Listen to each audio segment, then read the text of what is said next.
This evening, mass shootings rock the island. Latest incident leaves 13 persons wounded and 2 dead. Double jeopardy. COVID partying causing virus spread and bloodshed. And COVID round 2. Jamaicans being warned of imminent spike in COVID cases again.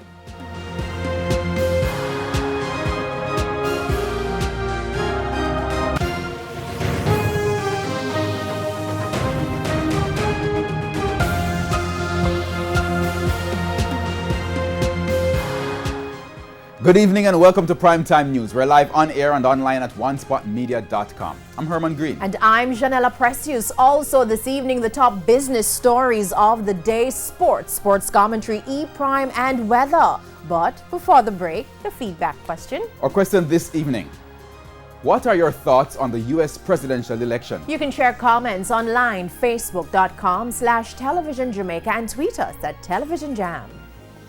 Please stay with us. Primetime News returns right after this break.